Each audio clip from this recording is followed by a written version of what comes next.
We're starting now. Now is the time in which we are starting. Okay. The time is now, and starting is.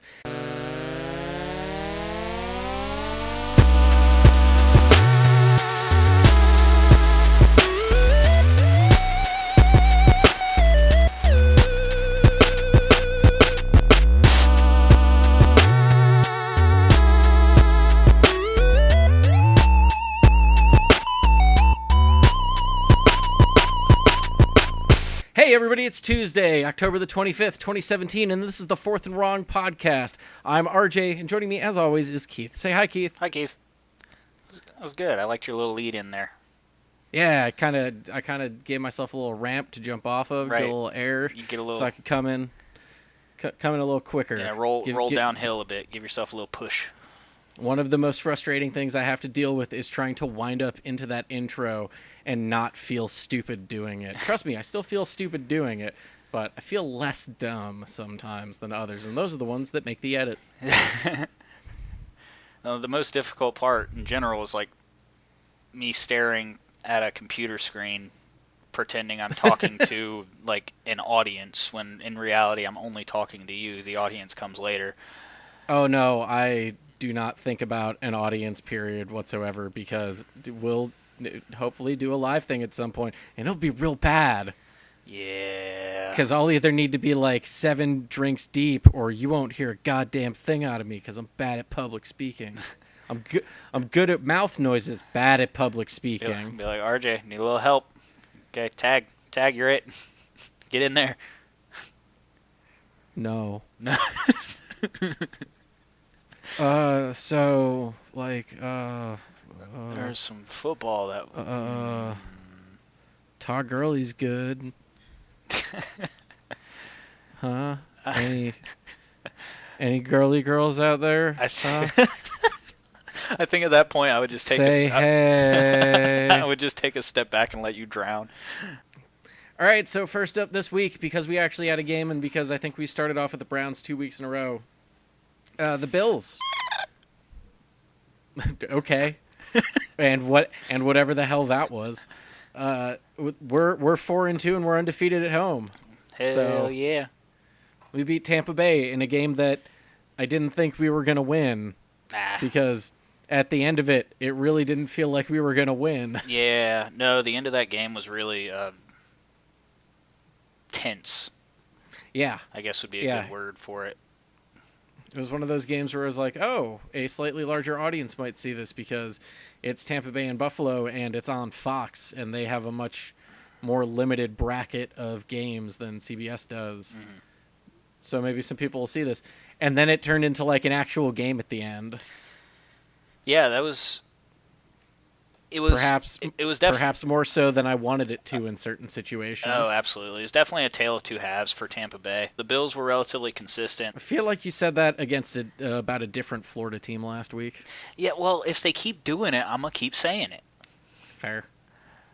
You know, you make it to the half with 6 points, and then you turn around and score 21 in the second half to make it a football game. Yeah. The Bills actually had to reach down and turn on the overdrive a bit. We shouldn't have had to. Oh, absolutely not. Because we totally missed a field goal that was, within makeable range. They made some comment during the commentary that was like, Stephen Hauschka kicked in Seattle for the last 4 years. I think it was 4, maybe it was 6. And I was like, and now he's in Buffalo. And I was like, and we've been enjoying him, ever since. And then he goes and missed a field goal. And I was like, why did I open my stupid mouth? Go back to Seattle. Yeah.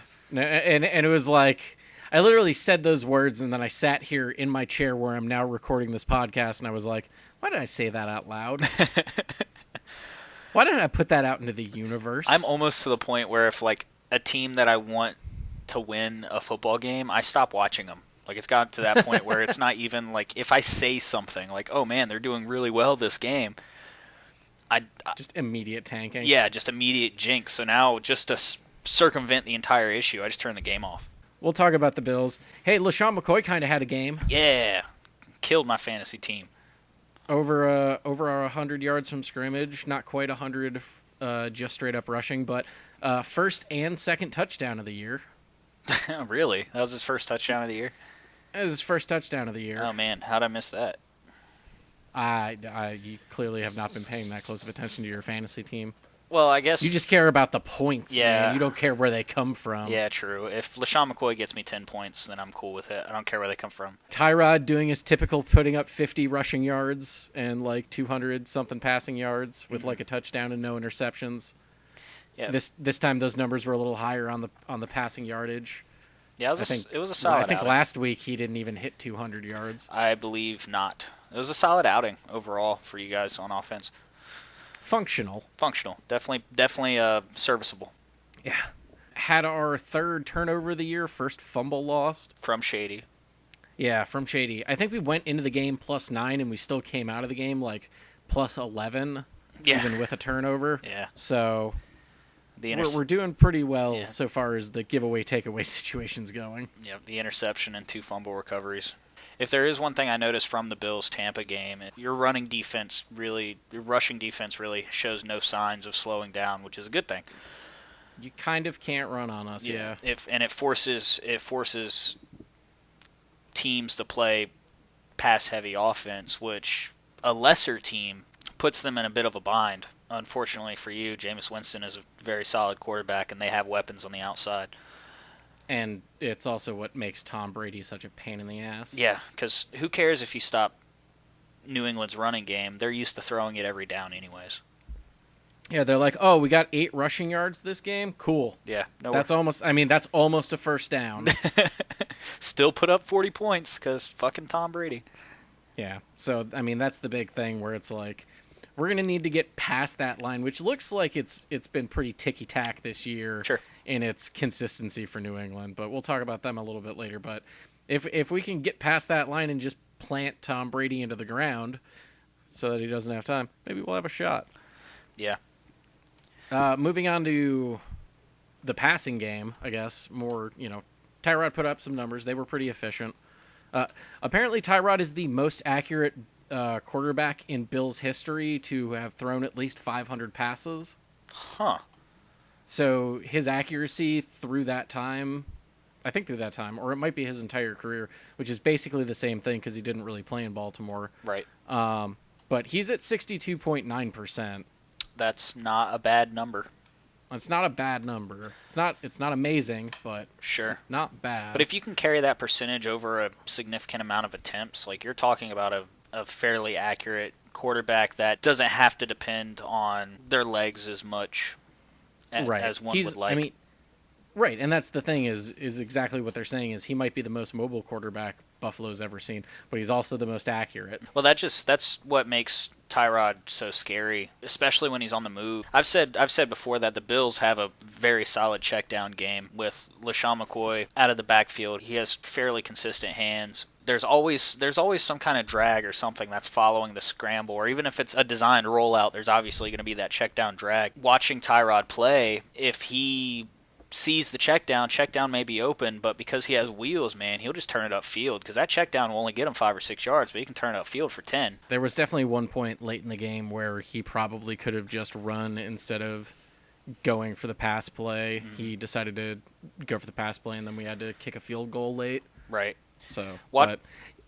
But yeah, there are also the times where it's like, oh, he gets bounced outside, and all of the defenders have their backs turned to him, covering their wideouts, and it's like, and there he goes for 15 yards. Yeah, it reminds me watching this game actually reminded me of some more of the aggressive elements from Mike Vick's game back when he was relevant, where you've been touting Tyrod's arm and accuracy for a good bit now.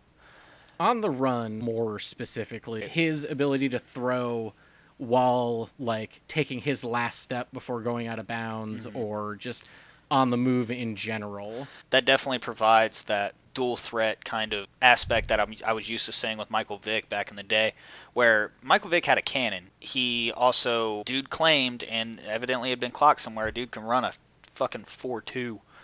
So when he turned upfield, if you were playing back and covering the receivers and he turned upfield, it was at least 10 yards.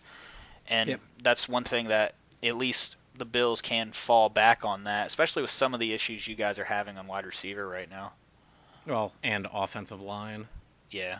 it's kind of a twofold problem. Sure. Well, yeah, problem one is he shouldn't be being bounced outside of the pocket as much as he has been.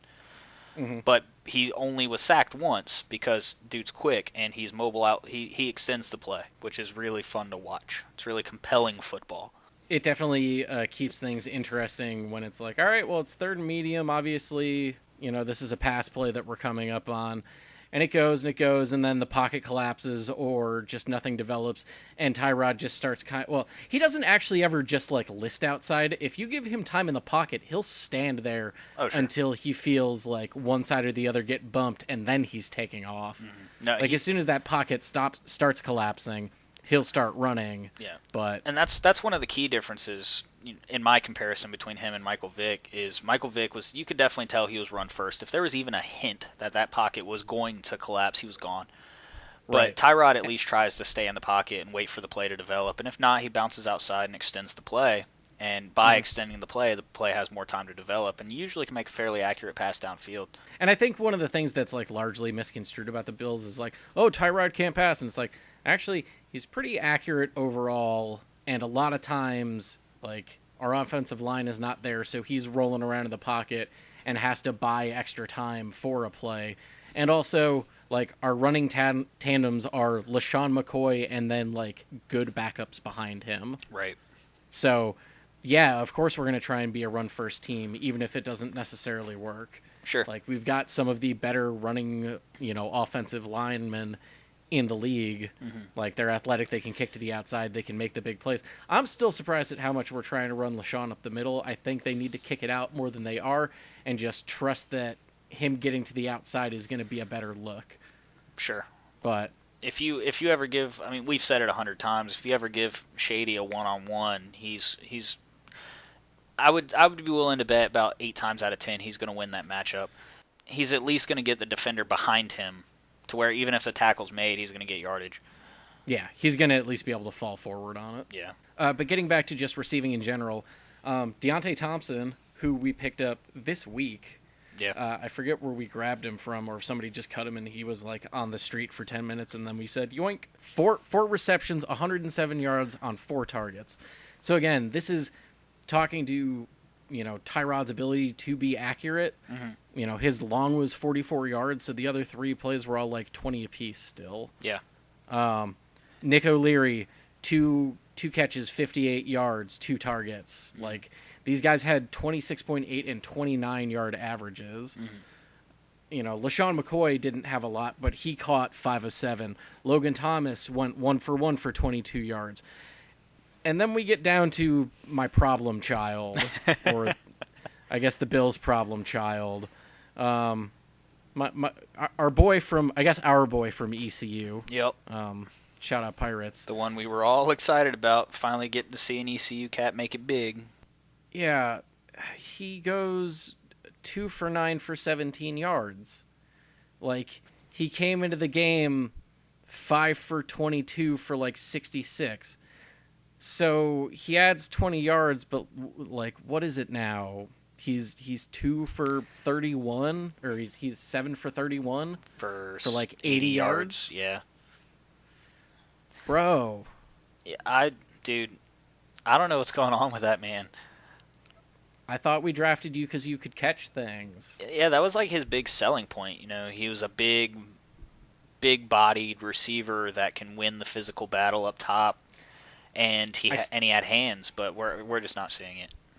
I still think week 6 is early, but he is not showing any signs of stopping the trend. Yeah, the problem is good.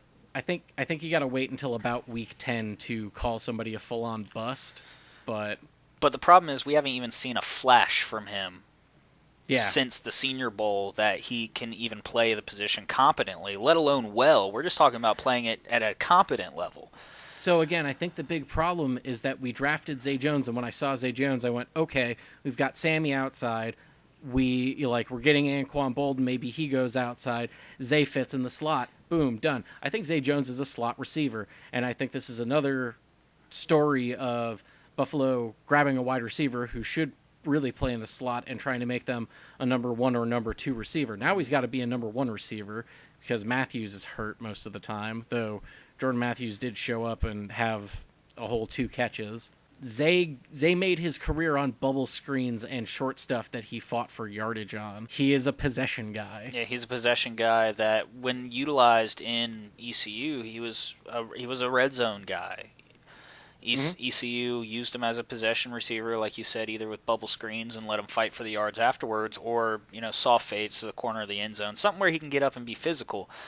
But when you're utilizing him as your number 1 or number 2 receiver, he's going to have an entire route tree because, let's be honest, college route trees are very limited in comparison to the NFL. Where I agree with you with Zay Jones being more of a slot guy is that's where a lot of solid possession catching is more required. And the route tree out of the slot is, I wouldn't say simpler, but there's a lot less expectation because you're not the first one. You're rarely the first target when it comes down to the progression, unless it's a design play or something where you're exploiting a mismatch or something like that. Often in the slot, your job is to run the beginning of your route and then break it off for whatever option is open as the third or whatever guy on the check down list. Right, and that's really the hardest part of playing in the slot is if it is that, slot option play where, you have to read the defense as you're releasing, you read where the coverage is, and either the most common one you'll see is like the curl out option, where they'll release down the seam and then stop with a curl route if it's soft coverage, or if the dude's playing them tight man, one cut and then roll to the out route.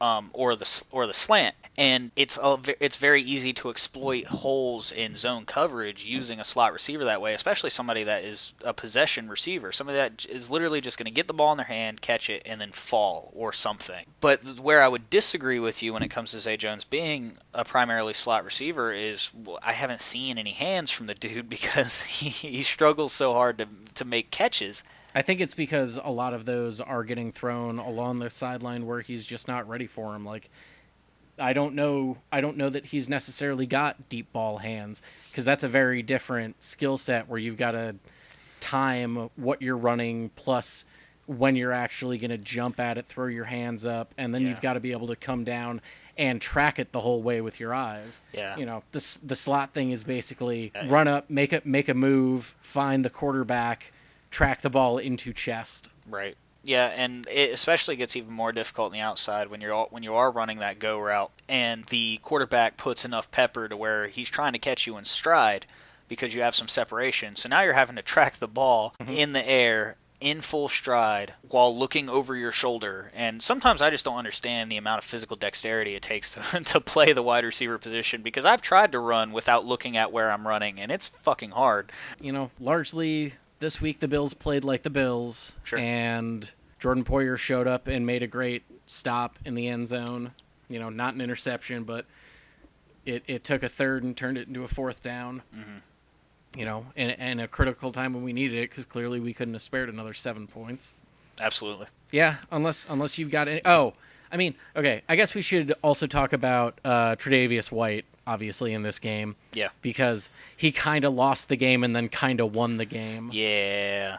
It wasn't as good of a performance as we have been expecting from Tre'Davious White up to this point.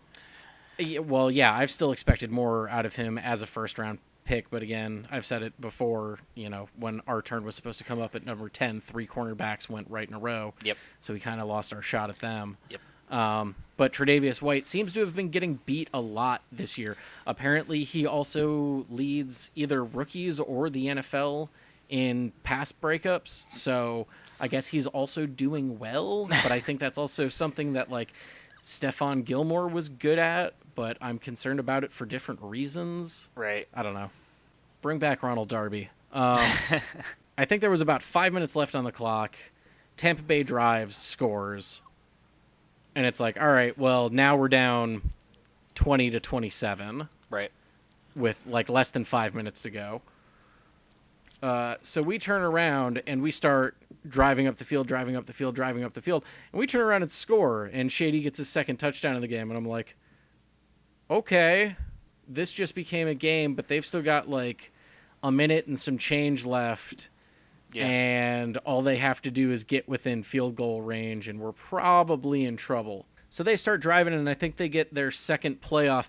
And Tre'Davious White just comes up and straight up throws like a haymaker at the football that this dude had, I think, caught. I don't think it was a running play. Had caught, because Trey's coming up as like the second or third person to the tackle. Yeah. And you see him like kind of catch this dude's arm a little bit, but you know he's aiming for that ball, and he just mollywops this thing out of dude's arms, and it hits the ground, and then Tre'Davious White falls on it. And I'm just sitting there like, all right, it was maybe 10 actual minutes ago I watched you give up a touchdown in the end zone, and I was like, all right, well, that's it. We just lost. And now I'm sitting here looking at the guy, and I was like, I think you might have just won us the game. Yeah, because that was good field position too, wasn't it? It was about midfield. I think they were. Yeah, I think that run would have put them on like their 40. Yeah. So it was definitely trending in the correct direction for them, because they started off with pretty decent field position. Right. Yeah, that was definitely a way to make up for previous mistakes. He's made a couple plays like that. Like, Tre'Davious White has shown flashes. Sure. He has, in a couple big situations, come up and made plays. He's kind of started closing out a couple things, but like over the course of the game, the ones that we've lost, it just feels like he's not there to do anything. Sure. But that might just be me expecting a lot out of a rookie / not fully being able to analyze 100% of his plays, because honestly, if you're a good enough cornerback that you've got somebody blanket covered and they're just not throwing at you, then you're playing pretty well. Right. But unless you got anything to ask about, that's my time with the Bills for this week. No, it was a good one. Yeah, it was one of those games where I had to start paying attention to about halfway through the fourth quarter. I had to turn that game back on. Okay, so let's talk about the Browns. Look, okay. So I obviously dislike it when the Browns lose. It's very difficult when the Browns lose, but at a certain point, you kind of move on. If there's one thing that I'm almost intolerant of, is when the Browns lose a close game. Especially a close game where both teams were playing terribly and we had every opportunity on the planet to win this game. The games where all you have to do is be less bad. Literally all we had to do was be less bad, and we had 3 interceptions too many, pretty much. Our defense played really well against a relatively, I wouldn't say super high-powered offense, but they have weapons with the running tandem, DeMarco Murray and Derrick Henry. Eric Decker is a relatively consistent receiver for the Titans. Delaney Walker is pretty much a Hall of Famer at this point. And Marcus Mariota, who ranks pretty high up there, is one of the more prolific quarterbacks to come out of his draft class, as well as one of the more consistent dual-threat quarterbacks in the league. We just couldn't get it done. Had some more quarterback controversy. I was going to say, because you just talked about Mariota and then over to your quarterbacks, I think it's interesting how close the team-to-team quarterback numbers are. Obviously, your game went through 2 quarterbacks. Theirs only went through Mariota. Yeah. But the stats are pretty close if you take the interception number out. Yeah, no, the stats were very similar, minus the turnovers. I think Hugh Jackson kind of went to the drawing board with DeShone Kizer and found something that worked, and that was, still allowing DeShone Kizer to try to stretch the field if he so desires, but relying on those quick design plays, those where you hike the ball, and if your first read isn't there within the first second of getting the ball in your hands, you instantly move to your second receiver, and if it's not there, you throw the ball away. Like, don't even bother extending the play. Don't do all this crazy stuff, because that's what got you in trouble last time. So I noticed 2 things. A, in the opening drive, DeShone Kizer went perfect. I think he missed, almost perfect. I think he missed 1 pass. Wasn't anything special to him. He was only throwing 4 or 5 yards at a time, but the offense was moving. We were moving the ball. And that was the first time in a while I didn't see a 3 and out on Cleveland's first possession. There was a couple of keys on offense that kind of really spells out the trouble that Cleveland's having this year, but it's easier to talk about because the game was closer, so there's a little more perspective. It's not like Cleveland was getting their butt spanked and had to completely rely on the passing game. This was a tit-for-tat game. We're not developing the running game the way we want to. And that's kind of a problem for me considering we have the highest paid offensive line in the league. Our receiver core is still an issue. Our tight end, our second out running back, and our feature back were our top 3 receivers, followed by, at number 4, another tight end. So the receiving core is still struggling. There's no consistency there. Kenny Britt, at this point, I'm calling a bust. Fortunately for us, unfortunately for him, but fortunately for us, he's injured, so his snaps are limited. But that leaves us in a position where we're relying a lot on receivers from either free agency or practice squad, stuff like that. Pretty much the same position we've been in. Defense still defense. I know that life. Yeah, defense still played well. Team total, we held Tennessee to under 80 yards rushing. Held DeMarco Murray to under 60 yards by 1 yard, which I expected that. And it was kind of dumb of me to assume that Derrick Henry was going to get a lot of touches because I didn't really expect Tennessee to rely too much on the rushing game, considering Cleveland's such a hard team to rush against. But I still put Derrick Henry in a flex position on my fantasy team anyways because I'm one of those asshole traders that will play players that play my team because I like to win at things. And if Cleveland's not going to get me wins, my fantasy team will. Yeah, I can respect that. Yep. So that was nice. Miles Garrett pretty much got shut down this game. He didn't do terrible, but this was the first game where it's like, okay, Miles Garrett's going to play every snap. He's been on a pitch count for the past 2 weeks because of his injury. And Greg Williams pretty much let him loose, Still had a sack, but he only had 1 hit after that. The rest were total and solo tackles, of which he didn't get a lot because they weren't running the ball very often. But they were obviously, when we would show a 4-man rush, they were obviously setting up to double team Garrett. So at least the teams are respecting the front 7 of Cleveland. It was nice to see Jamie Collins back out there after coming off concussion protocol. So our defensive pieces are starting to get back into play, and it's just bolstering an already relatively stout rushing defense we've already had. Still have major problems in the secondary, but the secondary played well enough this game. Held Mariota to under 210 yards. He had a decent completion percentage, but it was a lot of short throw, high percentage passing, mostly to his tight end. So there's decent coverage downfield. The big backbreakers, once again, was fucking turnovers.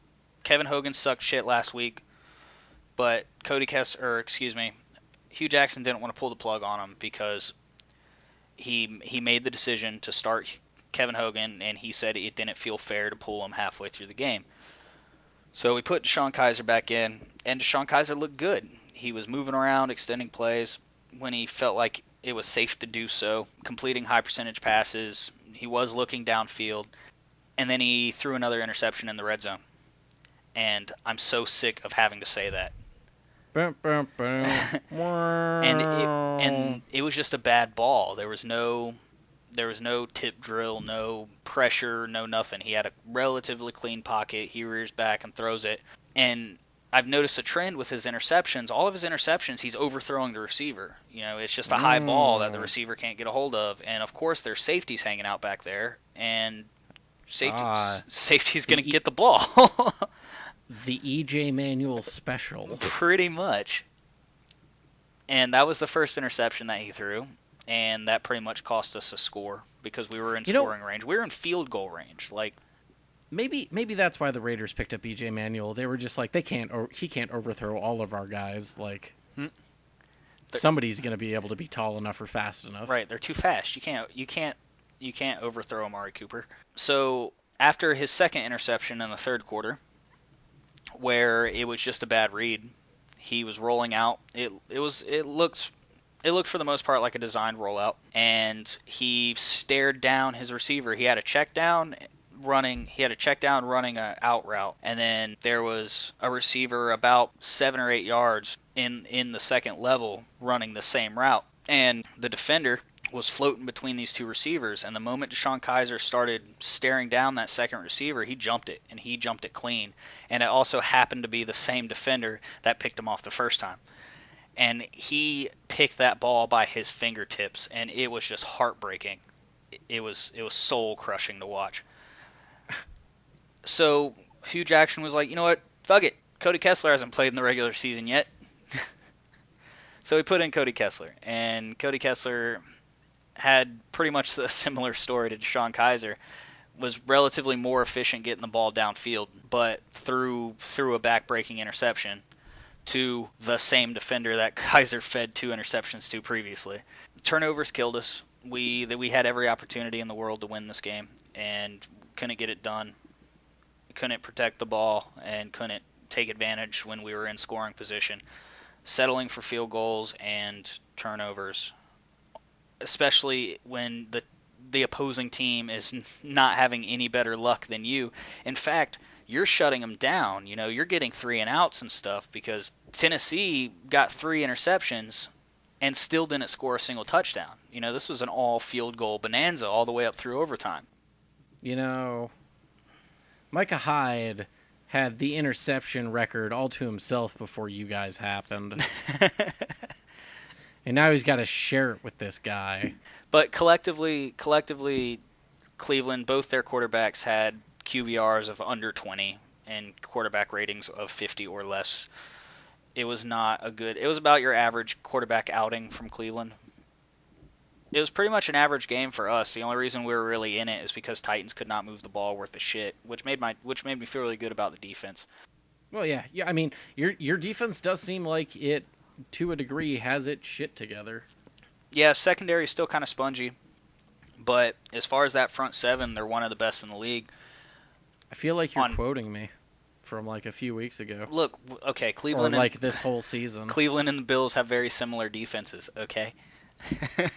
The issue that I'm having at this point is Hugh Jackson has undertaken a very, very difficult task this season, and the front office pretty much put him in that position to where he's, in a sense, Cody Kessler and Kevin Hogan are only second-year veterans, and DeShone Kizer is obviously a rookie, and he's trying to groom 3 quarterbacks without any veteran presence in that locker room. You can have all the quarterback coaches you want, all the OCs you want, but one of the biggest assets to have is just a journeyman that knows how to win football games, sitting in the locker room, really mentoring these quarterbacks when they don't have access to coaching staff. Cleveland doesn't have that. Their one guy was Josh McCown. There's obviously a disconnect between what they're trying to do and what's being accomplished. Obviously, they're 0-7. What frustrates me beyond no veteran presence and stuff like that is I don't understand how much yo-yoing DeShone Kizer in and out of the lineup is affecting his development. I'm almost, if we were willing to turn an offensive coordinator loose in Cleveland to take a little bit of pressure off of Hugh Jackson and let him coach, I would be willing to, if they wouldn't fire him after this season, which I'm beginning to think might be a thing, I would be willing to let DeShone Kizer ride it out the season and get a full years of development under center. You know, there's iron sharpens iron, trial by fire kind of thing, and see what happens. So long as it does not totally destroy his confidence levels, right? Then yeah, I totally agree with you, because at this point, none of these dudes are getting you anywhere. Right. So at this point, why are we playing this game? Which I think that might be something that will occur, considering even though Cody Kessler did have a slightly better game than DeShone Kizer, Cleveland has once again named DeShone Kizer's starting quarterback this Sunday. I was going to say, or more inclusively, you're just like, you're not providing any long-term stability for any of these other guys either, because they're basically starting at week 1 or week 2. Right. At this Every point. time. Yeah. And the other thing I was going to ask is, what is your starting quarterback situation for next week? But now you've answered that already. So. Yep, we're going back to DeShone Kizer to play in the good old London against Minnesota. At least we get an international game this year, so it'll actually be televised, so I don't have to acquire it in ways that I'm not via willing. Amazon Prime. Via totally legal ways. I'll get to watch a Thursday night Bills game. Hooray. At some point. Yep. So, all right, anything else you want to say about Cleveland? No. Even if there is, I don't want to talk about it. Do you think you're going to win next week? I think we have a chance, but we have a chance every fucking week, so... You do field a number of players and they are allowed to touch the ball. Yep, we put a football team on the football field, so therein it is implied that we have a chance to win a football game. Yes. I'm sad. Uh-oh. Joe Thomas tore his triceps and just underwent surgery yesterday, officially ending his consecutive snap count at like 10,380 something. But it was heartbreaking, dude. Like he had set the edge and it was a really good block, and then the runner Duke Johnson was bouncing outside and he went and he was holding his block really well, and then all of a sudden I saw him reach over. He like stumbled a little bit. He reached over, grabbed his elbow, and as grabbing his elbow, he fell down to the turf, and obviously there was, a bunch of medical staff out there and stuff like that. And I was like, oh man, oh man, oh man. Literally the best player on our team, probably one of my more favorite players to watch play football. And, now he's injured. And it wasn't until I saw the replay in slow motion where I just saw like the agonizing amount of pain in his face. I was like, fuck, he tore something, dude. And, they confirmed it. He had a torn tricep, had to be repaired with surgery. His season's probably over. Oh, and Myles Garrett's in concussion protocol, so he's not playing this weekend. Oh, Jesus. Yep. So I'm just going to crawl into a hole, and I'll see you next Wednesday. Or Tuesday, sorry. I'll see you next Tuesday. You're just going to skip the football games, make me watch everything? Yep. See, this is why I said we should get that other thing that lets us watch games, man. No, I'll come out of my hidey hole, and I'll talk about what you want to talk about. But I'm protesting the NFL for my own selfish reasons. All right, well, don't protest the NFL yet, because we've got other things to talk about. Okay. Welcome to week 2 of Anti-Gloat Week. Let's talk about the Chiefs and the Oakland Raiders game, Keith. Man, the Chiefs should have not lost that game. What happened there, Keith? I thought Oakland wasn't going to be the best in the AFC West. I thought the Kansas City was just going to... What you got to say now? They don't even need Marshawn Lynch. Why? Because he takes himself out of the game. That is true. I'm just here so I won't be here. My rebuttal is... Oakland. I have a lot to talk about with this game, but yeah, go on. No, so do I. This was, just for the record, it was an amazing football game to watch. But as a rebuttal, Oakland's still 3-4, and Chiefs are still 5-2, and Oakland can sweep the Chiefs at this point, and I guarantee you the Chiefs will still come out of the AFC West. But about the game specifically, holy shit, what a football game. Yeah, I mean, both quarterbacks walking away with 3 touchdowns, both quarterbacks with walking away with over 300 yards, one with over 400 yards. Derek Carr had to work a lot harder for it. Yeah. That man just has no help. He didn't have Kareem Hunt, who basically did all the heavy lifting rushing-wise on his team, and had almost as many yards as all of Oakland put together, including a 15-yard run by Derek Carr. Yeah. Yeah, but even with Kareem Hunt taking the pressure off of Alex Smith is really showing us stuff this year. A lot of people really had him pegged as just a game manager. And sorry, jumping back to Derek Carr real quick, I don't know that he necessarily had to do that much work. I mean, this was kind of a game that was based around the deep pass leading to a touchdown. Like, just kind of over and over and over again. Well, if that was the case, he wouldn't have had to throw the ball 52 times. Well, but he only completed 29 of them. Right. Alex Smith completed 25 of them. But on only 36 attempts. Sure. I mean, that just means Derek Carr had to do it on 2nd and 3rd down as opposed to 1st. Yeah, and there's a lot of Derek Carr just throwing the ball downfield and seeing what happens. Which, totally viable tactic, especially when you have, Amari Cooper and Jared Cook and Jalen Richard. So when Amari Cooper goes up the sidelines most of the time and he's got 11 receptions on 19 targets, yeah, I'm pretty sure they had him just running deep a couple of plays on 2nd down to see what they could get. Oh, yeah, absolutely. It's like, Amari Cooper, just run fast and we'll throw the ball in your general direction. Okay, boss. The man had 210 yards receiving. Yeah. No, he had a great game. Receivers with that much speed are just so difficult to cover for that long, though, because, like you said, he ran the go route a lot. So you're having to keep stride with this dude at speed. Also, apparently, like, having a good game in the first time in a while. Yeah, Amari Cooper has been relatively silent all season. We say 200 yards, 2 touchdowns, 11 receptions. Thing is, like, he could have had a couple more, honestly. Oh, totally. Like, there were still a couple that were like, oh, that was catchable. Yeah. And didn't quite happen. Yeah, the biggest thing I saw from the game was how much more alive Oakland's offense seemed. I think last week Derek Carr was able to shake off the injury a little bit, and this week, really, especially in the second half, was really able to juice it up. And Oakland's defense helped them out a ton in that fourth quarter. Oakland is looking a lot more like the future Saints Patriots, Peyton Manning team. Yeah. That I see them becoming, and less of the like halfway Seattle Seahawks thing where it's like, oh, we run it a bunch, right? Kind of, and it was more effective because you had more in the prime Marshawn at that time, but. Right. Like they've shifted back, and Derek Carr is posting the monster numbers that we're more used to seeing him come through with at the end of last season. Yeah, and like the things we thought he was going to be pairing with 120-yard Marshawn games every single game. Right, and if that would have been the case, then and obviously the injury, then I would still consider Oakland. I would be a lot more concerned about my prediction of the Chiefs if we were seeing that out of Oakland. But good news for Oakland is Derek Carr does seem to be back, and that team in general came out clutch in the fourth quarter. This was one of those games where I almost turned it off. I almost turned it off.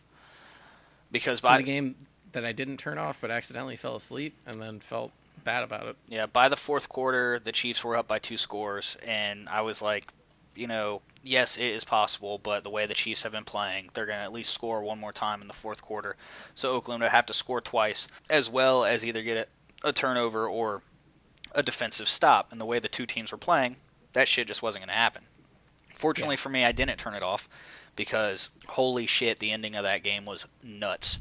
It's the weird thing about records and how things work out, but I feel like it's been a while since we've had a real playoff race at the end of the season, but this year feels like it's sort of developing in that trend of we could see a lot of 10-6 teams. We could see like a lot of, or at least, the top teams are like 12-4 at best. Right. And it could be a real like tiebreaker knife fight to see who actually makes it in as wild cards. Oh, sure. And that's kind of where the league is hanging out right now. A lot of teams are 3-4 and 4-3. Right. I mean, we've got 2 teams that haven't won a game yet, a couple teams that have only won one, but like no team is undefeated and only one team has only one loss at this point. I'm excited for getting closer to postseason, especially as we're reaching the mid-season mark, especially when Oakland's kind of trying to put their name back in the hat, and Oakland was one of those teams where I seriously considered as a contender for the AFC, and it's nice seeing them playing like this, because this is the kind of Oakland I want to watch. And if both of these teams maintain this production and construction, this is going to be an AFC rivalry to watch for years, not just this season. And it's nice because it takes away from the normal AFC rivalries we're used to seeing, such as, the Patriots and Pittsburgh or stuff like that. I'm used to seeing the Patriots and Pittsburgh playing in the AFC Championship game. I'm used to seeing Pittsburgh and some other team, or Patriots and some other team. Let's throw some young hats into the ring and see what happens. For sure. Let's talk about the game itself a little bit more, I guess. We'll jump right to the end and then jump back forward to some of the earlier stuff. But Oakland ends up winning this game on a touchdown pass in basically extra time. Yep, because the game cannot end on a defensive penalty. Yeah, with no time left on the clock, Kansas City commits a penalty. So they get an extra play, and that extra play turns into a winning touchdown. Yeah, after committing an offensive penalty, and then the defense committing a defensive penalty with 0 time left on the clock. It was a really weird string of events. pretty much Oakland threw a touchdown pass from it was 15 yards out or something like that. That got called back on an offensive penalty. And then there was a defensive penalty that pretty much butted it right up to the goal line with 0 seconds left on the clock. And then, that hookup for the last touchdown of the game was a really weird sequence of events, but it was... dude, it was a nail biter. I'm not even a huge fan of either of these teams. I just like watching really good football, and that sequence of events had me at the edge of my seat, because it was either the Raiders get this touchdown, or they lose the game. There was no field goal. There was no nothing. They have one shot. That is it. And I think in retrospect, it gains a little bit from the Raiders actually winning, because I feel like there have been a number of times where it's like, all right, there's one play left, and if they don't get it, they lose. And it's like, and they just lost. Okay, Right. they lose. Yeah, that's the most common outcome for a situation like this is, hey, you got one shot, and then, I would fancy to say 6 or 7 times out of 10, it just doesn't happen. The red zone is a very difficult place to score, and it was interesting, the sequence of events that it came down to it, but it was a hell of a passing play, and I bet you that kicker kicking the extra point was sweating fucking bullets, because, the extra point's not a chip shot anymore, it's a 33-yard kick. Yep. Don't fuck it up. Because if this shit goes to overtime after all of that... Yeah, not a great look. Nope. Reeling it back a little bit further, who had the more ridiculous catch recently? Was it still the Steelers game, or was it the catch in this game that literally bounced off of the Oakland defender's hands up into the air for a touchdown to give Kansas City the lead? Yeah, that was... I would give that one a little more ridiculousness than the Antonio Brown catch, because the Antonio Brown catch, if a defender had an angle, they could have still stopped him from scoring. But this was a freak tip that happened to be in the end zone, and headed towards it at the very least. Right, headed towards it at the very least, and the chances of that happening, it seems like the more we talk about it, the more common it has become. But scores like that, they're not supposed to happen. No. And Alex Smith definitely got away with one there. But it was another one of those catches where it's like, that really shouldn't have happened. And I'm upset that it did, but also, holy shit, that just happened. That's pretty awesome. I guess interesting to note, Kareem Hunt continues his streak of having at least 100 yards from scrimmage every game so far as a rookie, and I think he's already beaten the previous rookie record for consecutive games on that. Yeah, I believe so. Okay, and I guess the last thing we should talk about at least a little bit is Marshawn running onto the field and then getting ejected from the game. Yeah, I don't understand why he even ran onto the field. I don't. He had no business being out there. Now, should he have gotten ejected? Probably not. But the rule is pretty black and white. You don't put your hands on an official. I don't know. I can't argue with the ref for ejecting him because the rule is pretty clear on it, and he really had no business being out there. I hope someone has this perfectly timed with the replay, because what I saw of it was Marshawn runs out there, pushes a dude, gets pushed, starts to turn around. The next person that grabs him is the referee. Yeah. And he turns around and grabs dude and starts to push away. And what I see is, and starts to push him. He doesn't even actually grab him yet. What I saw was basically Marshawn pushing somebody away who grabbed him, and then realizing that it was one of the referees, grabbing their shirt to make sure that they don't fall, and then letting go and starting to move to the side, because that's literally as long as that interaction is with him is a push, a grab, and then walking away. Yeah, I would say that I can agree with that analysis. But obviously it's bad for him because you're not supposed to grab officials like that, so that's not good. And as soon as he did it, I was like, yeah, he's kicked out and that's going to be fine, and yada yada yada. But I didn't see any malicious intent behind it, so that's where I got sort of disappointed in the ejection. But I understand that it's got to happen. Who's to know what exact mindset Marshawn is playing with this year, other than wanting to play for his hometown team?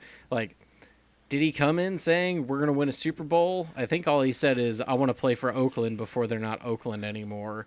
So for all we know, there's something in his contract that's just I'm going to do whatever I want to do, and you have to deal with it and pay me. Right.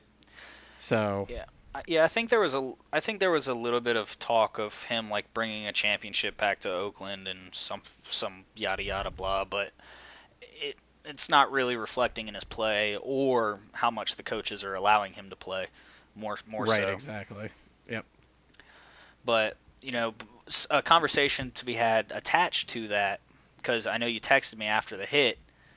A conversation to be had attached to that is whether or not the hit that caused the scuff was dirty or illegal or both. So we're having this conversation again. I don't think it was illegal. I didn't hear when the whistle went off. I wasn't super happy with it. Like, I'm sort of on the same point that you were at. I have a particular... I think I also have a particular knee-jerk when it comes to, like, back injuries. Yeah. Because they're the kind of thing where once sustained, like, it's not an arm, it's not a leg, you know, it's not even a collarbone or anything like that. It's something where it's like, if somebody gets hit in that part enough and it's screwed up enough, they just can't move the lower part of their body. Yeah. And yeah, as you well know, the whole fuck Jarvis Landry thing comes from Aaron Williams, one of our safeties, 2 years ago at this point. Yeah. In our second game against the Patriots, tackled, I think it was Amendola, out of bounds, and it looked like the most simple play in the world, and he got carted off half paralyzed and then spent the rest of the year on IR and then came back. And then when we played the Dolphins on a kick return or a punt return, Aaron Williams was providing blocking, and Jarvis Landry came across and just like crack blocked him out of nowhere for no good reason. Right. So, you know, it was one of these things where that basically was his retirement card. Like, here you go. Here's this crack block. You know, hope you enjoyed playing in the NFL. Right. So I have a vested personal thing. Plus, it's just like, you know, I understand people tear things and rip things and break things and yada, yada, yada. But again, when it comes to the back, you're not talking about somebody who's out for like the rest of the season. Like, even if you're trying to be vicious, you're talking about someone's like life for the rest of their time outside of football. Yeah. I think your reaction that way is definitely more knee jerk, because obviously these players aren't here to go, you know, hey, I'm going to break this dude's back kind of thing, you know. Derek Carr is put in this position because he's healthy enough to play. So, well, again, we're presuming that, but even last week we both said that it seemed like it was really fast for him being back. Yeah, no, I definitely feel like I still to this point feel like it's fast for him to be back, but if he's healthy, and we can't protect him any more than we already do. So the big thing I saw from this play was this wasn't the same as the Aaron Rodgers hit. Well, no, it's totally different. Because I mean, you texted me after the hit and was like, you know, you want to see something, or I don't know if you used the frame dirty or illegal, but if you wanted a dirty/illegal hit, well, there was one. And, you know, I completely disagree. I think I referred to it as dirty. Basically, it's another situation where I don't know when the whistle was blown, but it seemed like the defensive lineman had him wrapped up, and the play should have been dead on forward progress at that point. Because if not, then, again, you're just landing on a quarterback and driving him to the ground. Well, but at that point, Peters comes in and nails him basically right in the ribs to hit him in a sideways motion, which is, you know, what I took issue with. He didn't come assist and wrap up. He just, you know, delivered a drilling blow. Well, what I saw was a play that couldn't be stopped from forward progress because forward progress was still being made because the runner had changed levels. After replay, I was like, yeah, you know, that's a judgment call. I could call that. You could call that one way or the other. My opinion is my opinion. The biggest thing I had that bugged me about that hit in general was, A, the conflict. None of that should have happened. It was a football play. Get out of each other's faces. Marshawn Lynch, I understand the aggression and, you know, trying to protect your quarterback and fighting for your team and stuff like that. Marshawn Lynch should have never came off the bench, and the announcers should have never said that dumb shit, because that was dumb shit. All right, moving on to our next game. Mitch Trubisky, 2-1. Mitch Trubisky. The Bears beat the Panthers.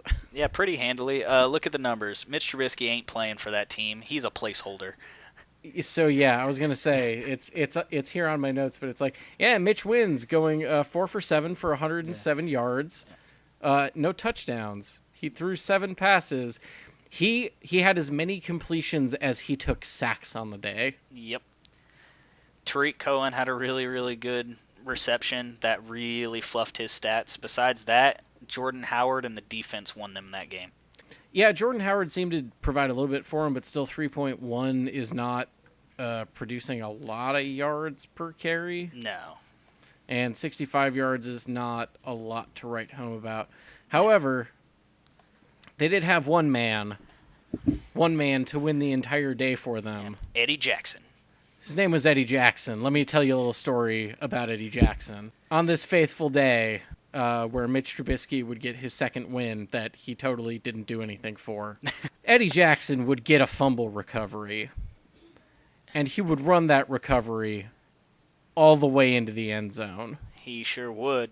Eddie Jackson also turned around and got an interception for a touchdown. 76 yards. This man, on one of his plays, scored more than both of the teams would have scored without him on either of the teams. Yeah. And then he did it again. So yeah, 17-3. Seems like a real low-scoring game. Think about the part where it could have been 3-3 in a tie with no scoring in the second half. Yeah, no, it was... Dude, this game was a shit show. It was so terrible to watch. I see Kelvin Benjamin and Devin Funchess here, and I'm like, all right, you guys usually put up like 100 yards, and they did, but it was like both of them together. Yep, and none of it mattered because they could never find the end zone because they were too busy turning the fucking ball over. Christian McCaffrey still apparently can't run the ball? No, he's bad. Or I wouldn't say bad. He has yet to establish himself as a ball runner in the NFL, but he's great out of the backfield. He's a good receiver option. There we go. There's a more diplomatic way to look at it. I'm trying to give him the benefit of the doubt. He's a rookie, so. But yeah, I mean, Carolina's still had just over 300 offensive yards, and apparently did less with it than they did against the Bills. Yeah, they suffered from what I affectionately refer to as the Brown syndrome. Oh. You can move the ball all day, but after 3 turnovers, you're not going to win the football game. Especially if they take 2 of those turnovers to the house. I was going to say a little bit of fumbleitis, not really helping this time of year. Nope. And apparently it's contagious. Yep, that and they put Cam Newton on his back 5 times. So that's a good way to slow him down. Oh yeah. And he still was the leading rusher on the team. So yeah, I mean, really the story of this game is Eddie Jackson. Go watch the highlights. They're basically just him running real fast twice. Yep. And I think that's about all we got on that one. Oh yeah. No, that's not a game worth dwelling on. Yeah. Rolling into the next one, Saints versus Packers. Saints win, Packers lose. Yep. Drew Brees looks mostly like himself, except for the interceptions that he keeps throwing. Yeah, they kind of won that game in spite of Drew Brees, but he still put up decent numbers. Yeah. I think it's not a think. They obviously severely benefited from the fact that Aaron wasn't on the field. Yeah, definitely. Especially when one of the 2 Green Bay touchdowns comes from their replacement quarterback running it in, and the other one isn't a passing touchdown. Right. I mean, look at Aaron Jones, though. They don't have to rely on Ty Montgomery much anymore. Yeah, apparently. I was going to say similar things about look at Ted Ginn Jr. getting 7 for 7 for 141 off of Drew Brees'. Yeah, good for him. Green Bay receiving, not doing a lot. This might be the first game that I've seen where a receiver didn't break 20 yards, and I don't mean on a long play. Just in general. They didn't break 20 yards. Yeah, that's sad. I mean, Green Bay's got 87 passing yards. Yep. Speaking of Drew Brees, real quick, I just want to point this out because they were talking about great quarterbacks and all that fun stuff. In the NFL, there's only been 8 recorded 5,000-yard seasons. Brees's has 5 of them. I was gonna say he has. Yeah, I was gonna say he has like 3 or 5 of those. Yeah, that's insane. Like, Yeah, no, he's dumb. yeah, He's dumb when it comes to just pass yards. yeah. I so wish Drew Brees was on a better team, or if the Saints were better. All you need them to have is a defense. Yeah, I mean, they've never been short of offensive production. So, At least so long as he's been around. And even now, they turned around and got rid of Adrian Peterson, and all of a sudden they're cracking off big yards in the run game. if Saints had a defense, this game wouldn't even have been 26-17 because Green Bay wasn't doing shit except for the running game. It's going to be interesting to see what happens with the rest of Green Bay's season because evidently the news to come down the wire is Aaron Rodgers may actually heal up in time to play out the end of the regular season. So depending on whatever position they're in as far as record goes. Week 17. Yeah, I guess that would technically count as the end of the regular season. They're 4-11. Let's see how this goes. Oh, yeah. Let's bring Aaron Rodgers back. Oh, God! But this game was pretty much what I expected. The Saints just pitching a high-powered offense against a struggling Green Bay without their super elite quarterback. And I feel like that quarterback that nobody knows who it is. Yeah. I feel like a couple games this week went that direction of just, yeah, this is kind of how we expected it to play out. Maybe not at the beginning of the season, but our next game on the docket is Jacksonville versus Indianapolis, where Jacksonville pitches another high-scoring shutout or close to it. I mean, last time we saw Jacksonville put up, comparative numbers like this was Baltimore, where they won 44-7. This was a 27-0 shutout. Yeah, and Blake Bortles didn't look terrible. And it was in Indianapolis. Well, let's be honest. Playing Indianapolis right now is a shell of their former selves. It's true, especially when Jacoby Brissett takes 10 sacks in a game. Yeah. I mean, dude, that Jacksonville Jaguars defense is unreal. They lead the league right now in sacks. They lead the league I think they lead the league, or they're at least in the top of the league in like passes defended and stuff. They got a lockdown secondary and crazy pass rushers. It's nice to see what they can be when the offense is ticking, because if the offense ticks, this is a no-nonsense team, but Blake Bortles is notoriously garbage, so there's always He's notoriously 18 for 26 and still somehow manages 330 yards on 18 pass attempts. Yep. Well, Alan Hearns had a 50-yard bomb. Marquise Lee had a 45-yard bomb. Keelan Cole had a 52-yard bomb. That boy Marquise Lee seems like he could be real bad news. It's not a name that has like popped up on my radar, but again, he's been largely with Jacksonville. Right. Drafted by Jacksonville in 2014. They have so many weapons with Jacksonville. It's unfortunate that Leonard Fournette sat this game, but T.J. Yeldon picked up the slack and had a good game on the ground on only 9 carries. I mean, I guess it's unfortunate for Fournette for his potential overall paycheck and for fantasy owners, but other than that, if you can take a 27-0 win and rest one of your people who got injured last week, I'd say it's a pretty good time to get it. Yeah, absolutely. But yeah, Marquise Lee looked real good again. Like you were saying, Jacksonville picked up a bunch on just big chunk yardage and basically just beat a bad defense and didn't let them get anything. Yeah, it didn't let them even attempt. And even in garbage time, because you can tell just based off the trend of production from Jacksonville, they had 14 points in the first quarter, 6 in the second, 7 in the third, and then nothing in the fourth. They're obviously trending away from beating them up when it came to garbage time, and the Colts still couldn't do anything about it. Right. So they couldn't even make a compelling argument that they were in that football game. Well, you know what's faster than going 0-27 real quick? What at? 0-33, only slightly. It's only a little bit of an uptick. But our next game between the Rams and the Cardinals was exactly that. Oh, yeah. Man, the Rams are good this year. Man, aren't the Rams suddenly really good when they take all of Buffalo's wide receivers? Boy, it'd be nice if we could throw behind a fucking offensive line. A couple of things to note from this game that I took notes for. Carson Palmer going down, probably a season-ending injury. That sucks. Their backup quarterback came in and pretty much did nothing. 5 for 14 is a bad day. Adrian Peterson was unable to create a follow-up 100-yard game, but they were getting beat around so hard that I feel like the Cardinals had all intention of committing to the pass game to get back into that game. So his carries were definitely limited. It was bad football. It was bad football on one side, great football on the other.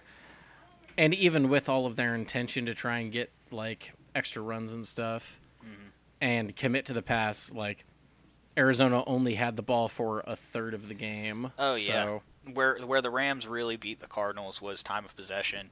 So to our next game is one of the things that interests me is Jets Miami, where it's like the AFC East isn't even a bum fight anymore. It's just like somebody threw a winning lottery ticket in the middle of the floor, and the old guy was like, "Oh, wait a little while, and then I'll pick it up." And everybody else is like, "Nope, going for it."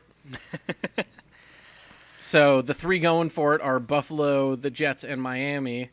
Meanwhile, the old guys are standing back and just like, let them fight about it for a while. The old guy being the Patriots? Yeah.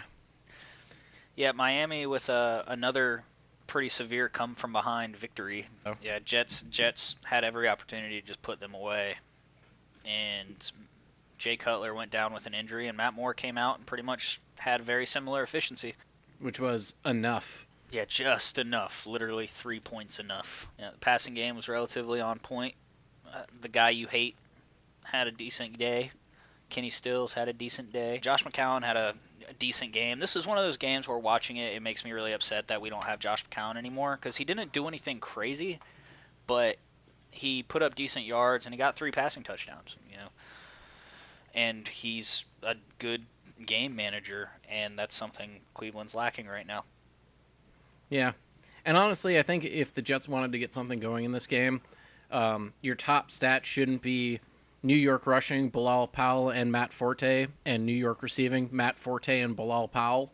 Yeah, it's not a good look. You might want a little bit more production than that. Yeah, I was expecting more out of Jermaine Kearse this season. But it's he Jets, had it early. So. Yeah, he's got 1 catch for 29 yards, but he just missed 3 more, or they missed him. Again, didn't really watch this game, so can't exactly speak to that. But yeah, Jermaine Kearse's only catch was pretty much a wide open catch in the end zone. And besides that, it was a pretty standard game, which would be weird to say because the Jets were winning all the way up until the fourth quarter. But it was a relatively standard football game. Going up, the Jets were up 2 touchdowns in the fourth quarter, and then Miami just turned it on and just poured points at the Jets, and they just didn't really know what to do with themselves. So the next game on the docket is the which purple reigns harder, and it turns out right now it's the Minnesota Vikings. Yo, Baltimore, when are you going to win a game again? Their offense sucks. Like, just flat out is bad. Like, they're bad offense. 64 rushing yards, 186 passing yards, yeah. Yeah. On 27 completions. 27 completions, 40 attempts, just about. For under 200 yards. That's ridiculous amounts of, not production. Well, again, the other game I was talking about, it's probably pretty bad if your top receiver doesn't get over, 20 yards. It's also bad if your top receiver doesn't get over 40, doesn't get over 50. You want him in at least the 70s, 80s so that everybody else has room to fill in underneath, because when you've got your top 4 receivers at 38, 36, 31, and 29, that's not great. Oh, yeah. No. That and no running game to complement at all. That's no running game. that's where Minnesota really took off in this game because their passing offense wasn't much better. It was slightly better, but it wasn't much better. But they had 170 yards on the ground. It was, yeah, slightly better, like, collectively. The efficiency was a bit higher, which also helped. They had an interception and not a touchdown, which is the opposite of what the other side had, so. Being able to get the ball on the ground and take some stress off of your second-string quarterback, it was a mess for Baltimore offensively. You know, they were the only team to get a passing touchdown in this game, but it just doesn't matter when you can't move the ball any other way, but your passing game is so anemic. Honestly, it seems like it was a mess for both teams, and one just happened to kick and make 6 field goals. Yeah, I mean, it wasn't an all-star offensive effort on the Minnesota Vikings side of the ball either, but I give them a little more leeway than I do the Ravens because the Vikings are playing with Case Keenum, and Case Keenum's a bum. The Ravens are playing with Super Bowl winning quarterback Joe Flacco. In recent history, has been a consistent playoff quarterback. In Case Keenum's defense, he is playing literally his best football right now. Yeah, absolutely. He's got a 64% completion ratio, 5 touchdowns, 2 interceptions. Yeah, he's doing a hell of a job filling in for Sam Bradford, but there's a dynamic with that Vikings offense when Sammy B's on the field that Case Keenum's he's managing the game well. He's doing just enough to not lose the football games. And that's pretty much what anybody would expect out of a good backup quarterback. The funny thing that trips me out about his stat line for this game is his QBR was actually better than his overall performance rating. Which I didn't think was a thing that could happen, but evidently it is. He had a 69.8 QBR, but a 67.7 total rating. So that's a thing. Latavius Murray had a good game. Consistently 6 yards a clip for a touchdown. It really just looks like Case Keenum needs to stop throwing to this wide receiver who had 41 yards on 5 receptions with 12 targets. That seems... Thielen? Yeah. Yeah. Maybe don't throw it that way quite so much. Dude's only 6'2". Right. He's apparently not doing that much good for you. Right, and spread the ball a little bit. Friggin', what was it, 31 attempts across 6 receivers? Like, I know you guys have more receivers than that. Well, 6 receivers, one of them got 12 targets, and yeah, you can put the bottom 3 together, and you could almost double their numbers, and they only just beat him. So in reality, he consistently targeted only 2 guys, Kyle Rudolph and Adam Thielen. I mean, yeah, he's playing his best football. But at the same time, they're still in a position where he's just doing enough to not lose the football game. So will he just not lose the football game next week? Who they play? You. Oh, yeah, that's right. No, they're totally going to lose. Okay. Cleveland's undefeated in London. Fair enough. All right, we'll slate that on the books. I also think that we will beat the Raiders next week, so... I think I was going to save that until later, but we'll just jot this in here, and who cares? Moving on to our favorite dodger of things, both tackles and charges. The Cowboys took on the San Francisco 49ers, and Ezekiel Elliott proved that he knows how to get in the end zone still. Yeah, that was a very, very big, kind of stick it up your ass game from Zeke. Sure seemed like it. Yeah, obviously they were feeding him, but he couldn't be stopped. So why would you not? Dak and Zeke pretty much shared attempts between carries and passing attempts. Yep. And with the combined rushing attack, Dak Prescott didn't really need to do much, but he still did with 3 touchdown passes. Yeah. Didn't need to provide a whole lot, still provided a hell of a lot. Right, and just straight up consistency. He had a high completion percentage. He was almost 10 yards a pass. He was getting the ball downfield, 3 touchdowns. He rushed 1 in, 2 touchdowns from Zeke. This was the Cowboys we expected to see week 1, but I will say that they were also playing the 49ers. So, yeah. But with that being said, this week, Zeke was the little Ewok that could. With that being said, this is what we'd expect the Cowboys to do to a team like the 49ers. So it all kind of fell into place. Yeah, kind of ended up as another game as expected.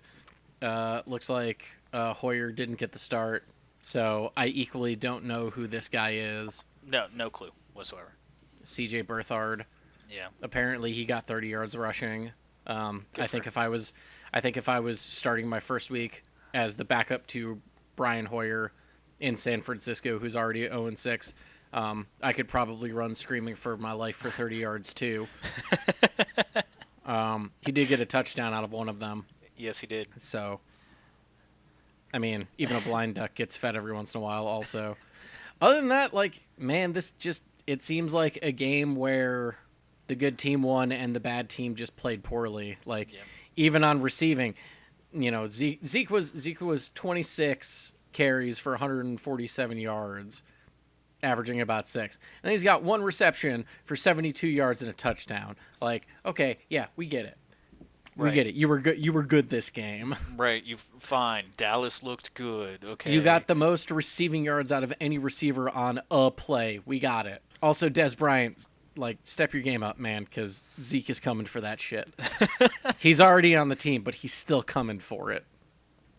Soon, Zeke's going to be the wide receiver 1 and feature back and slot receiver. And then they're going to call an illegal formation for only 8 men on the field because he's actually just a flash and just running through 3 positions at the same time. I guess that'd still only be 9 men on the field. Shut up. I corrected myself before you could, the internet. I know how to add. But it'd be nice if somebody in that division would be a little more relevant to kind of give Philadelphia a little bit of what for. The Cowboys and the Eagles have still yet to play this season, so it's really, waiting on that factor to see how those two things pan out. It's very much like the Patriots and us, or us in Miami, us being the Bills, where we're still waiting to see how most of our division shakes out because the schedule was put together a little weird this year. Sure. Our next game on the list, Seattle versus the Giants, in which the Giants go back to being the Giants that we knew for the first 5 games. Yeah, man, that was bad football. Yo, what's up with all these quarterbacks and having like absolutely bogus yards? Right, depressingly low numbers. Like, it's hard. It's difficult to look at Eli Manning and just go, man, he won 2 Super Bowls once. Like, he had one flash of I wouldn't say brilliance, but one flash of competence this season. And You think you say that a lot. How often do you think Tom Brady says that sentence? One flash of competence? No, man, he won 2 Super Bowls once. Oh, yeah. I can imagine Tom Brady sitting in his, like, multi-million-dollar mansion going, I can't believe I lost to that fucker. It's like the one hard cut to him in his mansion with Giselle bringing him, like, another tumbler of whiskey, and he's just, like 56 crystal glasses shattered against a wall. It's like, I don't get it. And it's another lowball glass with another big, circular ice cube in it. And he takes the one drink and he fucking smashes it against the wall. It should have been 7. And that's Victory Monday for Tom Brady. Yeah. As far as this game goes, I feel like I say that a lot. I feel like we're getting it. We're starting to slump into the midseason trend where it's very much as far as this game goes. It's all right. Well, the Giants were bad, and the Seahawks are a better team. Yeah, the Seahawks were a better team, the Giants were bad. Russell Wilson proved that he could pass the ball again a little bit. Their running game is still not really getting it together, but they're kind of doing it by, super committee. Yeah, they're doing it by super committee. That's what I was getting to. Yep. And then, New York is lucky to have people who have 2 arms, whose hands can close around a ball at this point. So, right. 134 yards doesn't look that bad. I mean, it still looks pretty bad. I mean, listen, if they had a team full of ODBs, then I'd still expect them to be getting 200 yards, but most people require 2 hands to catch something. Snap. So let's delve back into your division with the Bengals versus the Steelers. And the Steelers looking like they might start walking away with the AFC North at this point. The Bengals, I don't know, seemed like they were garbage and then seemed like they might be not garbage and are now garbage again. Look, looking good against Cleveland isn't hard, okay? Yo, they also looked good against the Bills, and by looked good, I mean put enough points up for us to lose. Well, Yeah, the Steelers, like you said, they're totally running away with the AFC North, and I think that's just kind of what's going to happen. They've kind of hit a stride in their offense. Antonio Brown didn't have the game we would expect from him, but it didn't really matter because Le'Veon Bell did have the game we expected from him. Yeah, he seemed to be a real force at certain points in that game, and it's not even like he did any one large amount of it at a given time. Yeah, like he had a huge chunk play in the receiving game, but besides that, most of his yards was just the grind. I feel like they found a squishy part in Cincinnati's defense and just started pecking away at it. But with that being said, Ben Roethlisberger didn't necessarily have a bad game. I'm going to be honest, I was like halfway making a joke on the last game where I was like, oh man, all these quarterbacks that didn't pass for anything. I watched a bunch of highlights and didn't look at a lot of box scores until now. Can anybody pass at this point? Alex Smith and Derek Carr. And apparently Tyrod Taylor. No, we'll get to the Tom Brady here in a minute. Like, well, yeah. Like, these games are just atrocious. Yeah, as far as the receiving game, like the passing game has not been a strong suit this week. Very tame production. Not common you see Antonio Brown with 10 targets but only 4 catches.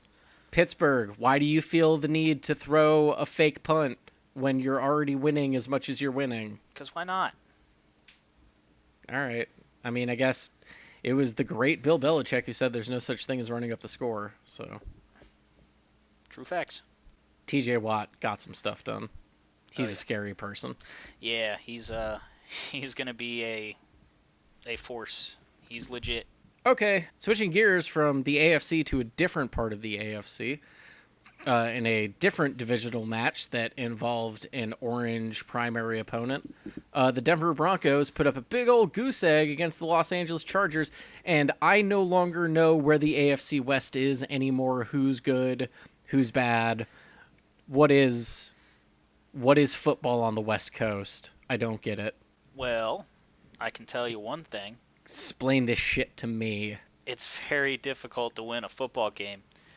Why is Derek Carr throwing for as many yards as Trevor Siemian and Phillip Rivers combined? Well, see, we're starting to reach the limit of my analytical expertise because both of these teams have weapons. Oh, wait, no, I figured it out because Derek Carr is a better quarterback than Trevor Siemian and Phillip Rivers. Okay, I'll give it to you with Trevor Siemian, but you're not going to talk about my Philly Rivs like that, okay? But this was purely a defensive effort from the Chargers because they were not moving the ball well on the ground. And Phillip Rivers, although did have 2 passing touchdowns,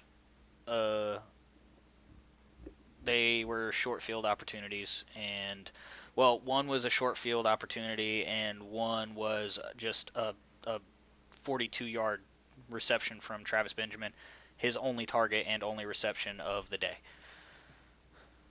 So the rest was pretty much taken care of by the defense. Remember when at the beginning of the season we were talking about the AFC West and saying, hey, maybe they put 3 teams into the playoffs? Not so much, huh?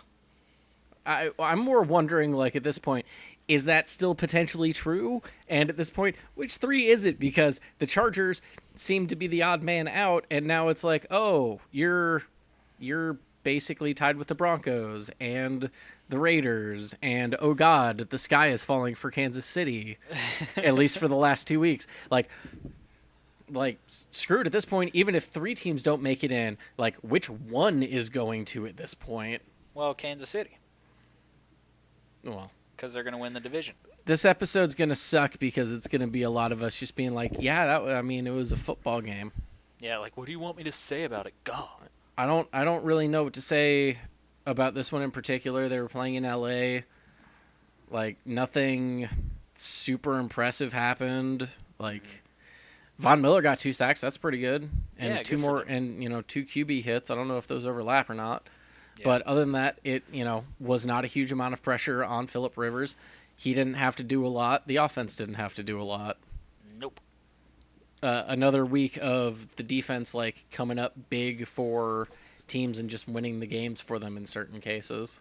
And sometimes that's all you need. That's why there are 3 phases. Pretty much. That's the most generic thing I've ever said on one of these podcasts. There are 3 phases of football. Yeah, and I'm mad about it. So let's move on to a team that I'm mad about winning another game. The New England Patriots win 23-7 over the Atlanta Falcons. Tom Brady. I called this last week. I knew it was going to happen, and I'm going to call it next week. The Atlanta Falcons are going to be 3-4 after they face the Jets because they can't beat an AFC East team this year. Seems to be the case. You know, Yeah. even these numbers were not insane. They were like very similar. You know, Matt Ryan 233, Tom Brady 249, one touchdown, 2 touchdowns. Like, yeah, the difference really is that the New England Patriots are more used to playing in that chowda. Yeah, the difference really being is the inability for the Falcons to produce when they can't see anything. What, are you telling me that you can't throw all the way downfield to Julio Jones in basically something that you can't even film from the broadcast camera? Hey, Julio still got 99 yards and a touchdown, okay? Yeah, on 9 receptions. That's like 11 six yards and a a half. reception. That's like 6.5 more receptions than it normally takes him to get 99 yards. That is true. Evidently, there's a little bit of controversy with this game. You know, I'm not going to talk about it much because, as far as the breaking down the analytics go, because it was basically one of those games where They pumped fake clouds into the stadiums by giving out half-price ticket to vapors. I get it. Pretty much New England just was more efficient and able to produce more touchdowns, and their defense actually showed up for a week, so that's cool. That did seem to be a thing. Yeah, when you actually have a defense and you're able to shut down the high-powered offense of the Atlanta Falcons, so where they can't even get, because normally the Falcons just get a running start and then they outscore you. Yep. But if you can hold them up that first quarter or so to where they're having to play normal football, then you gotta fight and chance. And New England obviously took advantage of that. But the controversy is evidently after the game, Atlanta Falcons offensive coordinator stated, and he was up in the box, you know, the coach's box, watching the game, and he said evidently at a certain point of the game he couldn't see the play call, he couldn't see the field well enough to make play calls. Right. But there was never a report of him coming down out of the box and getting on the field to make play calls. So a lot of Falcons fans are making excuses, and I'm just over here just like, what kind of offensive coordinator isn't willing to hit the field? Yeah, I was waiting for you to be like, and there's this rule that says he's not allowed to leave the box, but the Patriots guy did, and I was like, well, yeah, that does sound like a controversy. But really, this just sounds like somebody being an idiot. No, yeah, the controversy was created by the fandom. At the bottom line, it's the Falcons offensive coordinator going, I can't see. Oh, well. And kind of kicking up his feet. I guess I get the rest of the game off. Right. No, dude, that's not how that works. Like, Good thing I don't have to watch this ass beating. Yeah, there's some offensive coordinators. There's some coordinators in general that choose to not even be in the box. They just stay in the field. Right. You know, but it was definitely a choice and a bad one. So I thought that was funny. It was less of a controversy than more of just humorous to me. Yeah. I mean, because, yeah, like, New England didn't really pop off. They had a pretty consistent, running game by committee. Yeah. But Tom Brady was laser accurate, though. Yeah, Tom Brady was on it. 21 for 29 is pretty good. 23 for 33 is also pretty good.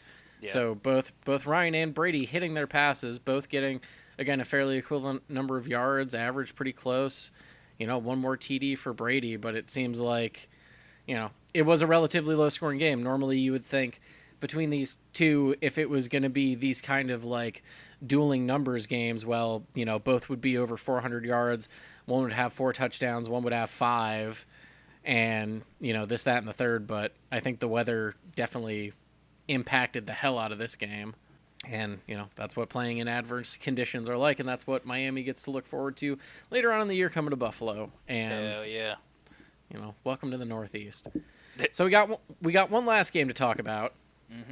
And it's the Redskins versus the Eagles. It's the Monday night game. It's the yesterday game, or the yesterday game. However you want to look at it. because it's totally Tuesday the 25th. And again, if you don't get that joke, either listen more or don't. No, but seriously, listen more. Dude, I guess that, like, I still can't tell. And I'm gonna keep saying that every week until the Super Bowl, and I'm gonna be like, I don't know, did they earn it? I can tell, and here's why. Okay. This is the game I wanted to see from the Eagles, for them to be like, okay, they're legit. Because Washington's offense is a coin flip offense for me, where you don't know how Kirk Cousins is going to play. They have no running game, but their defense has always been at least competent. They keep games close. They put themselves in positions to win. And although the Redskins were able to score on Philadelphia, who has one of the best defenses in the league, when the first quarter of that game was atrocious to watch. Washington got the ball at the beginning of the game. They marched downfield, kicked a field goal. Philadelphia couldn't get anything started for an entire quarter. And then in the second quarter, they just went off, and they went off in a big way. Carson Wentz threw for almost 270 yards, but he only made 25 attempts. He was getting chunk yards. They were moving the ball well. No running game to speak of, but it didn't matter. He was distributing the ball well. Almost every single drive where they went downfield and they put up points, they drove the length of the field. There was none of that short field confusion that we had.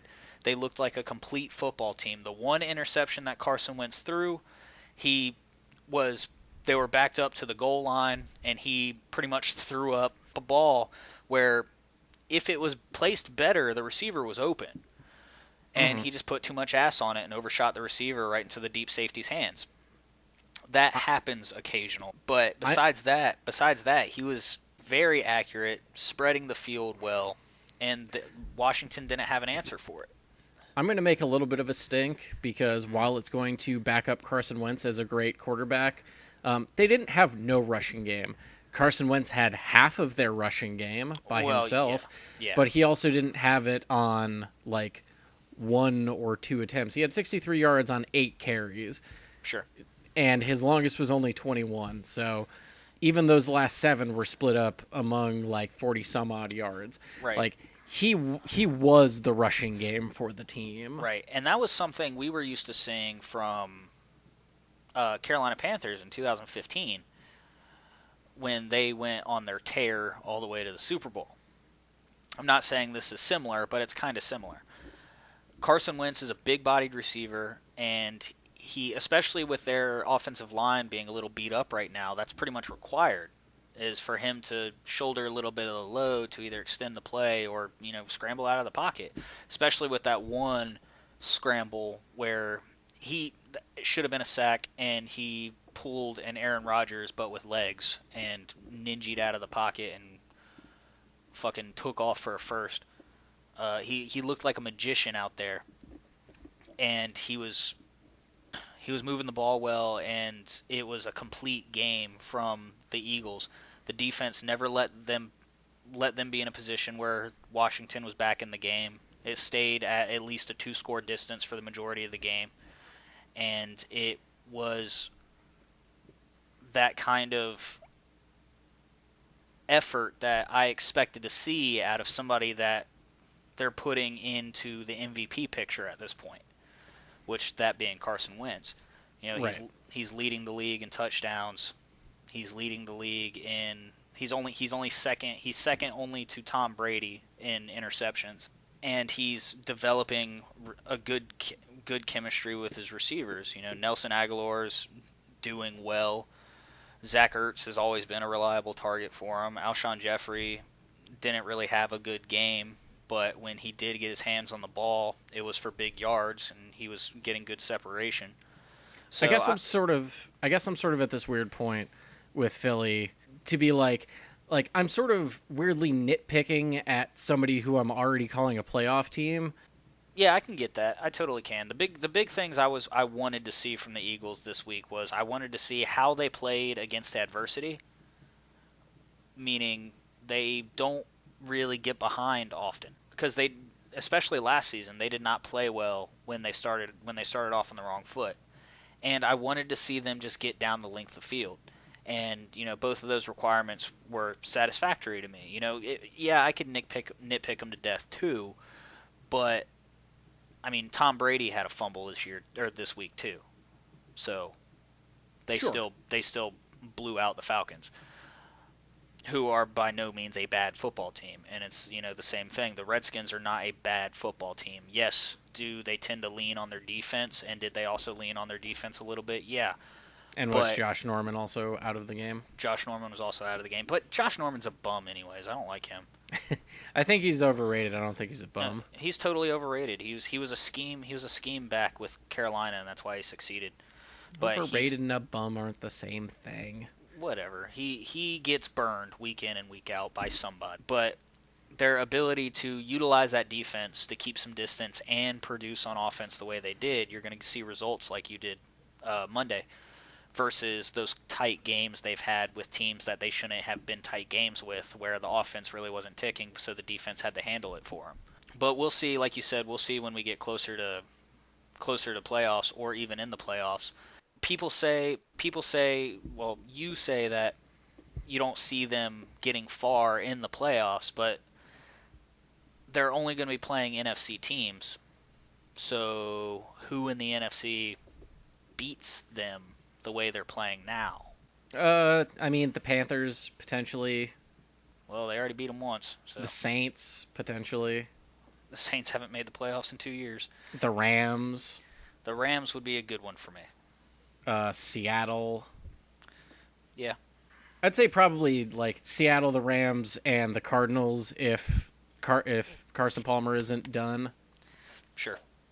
I think those are probably the big three. I mean, the Panthers have a fighting chance, but, they've lost to them already once this season, so. Yep. But like we've previously discussed, them winning against the Panthers was kind of one of those. Yeah, that was very much even more than this. Like, I guess this week I still look at it as like the lingering of last week of like, yeah, okay, you put up a bunch of touchdowns, but I think that's also why I'm being hypercritical.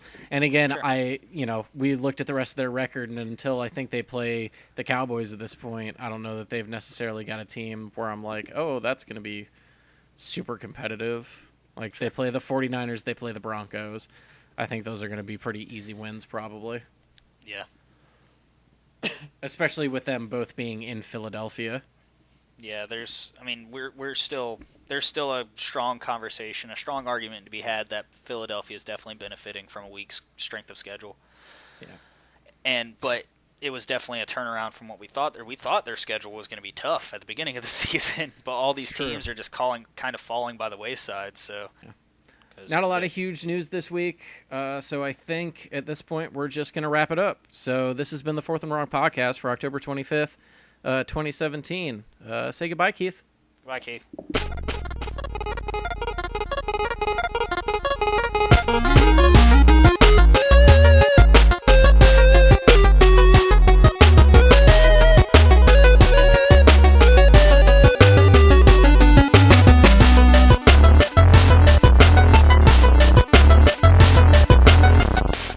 There's a whole lot of hanky going, Panky. Hey everybody, it's Tuesday. Hey everybody,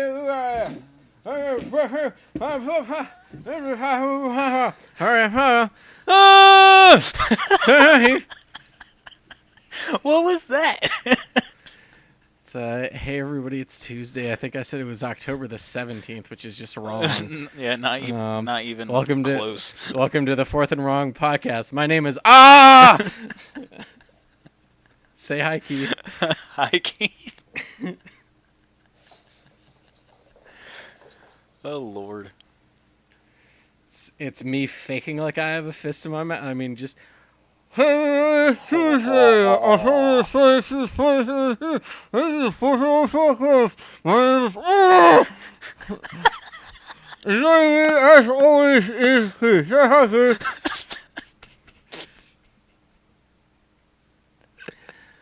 really hurts. I don't even know what to do. I don't even know what to do with you right now. Because sometimes I bite my hand.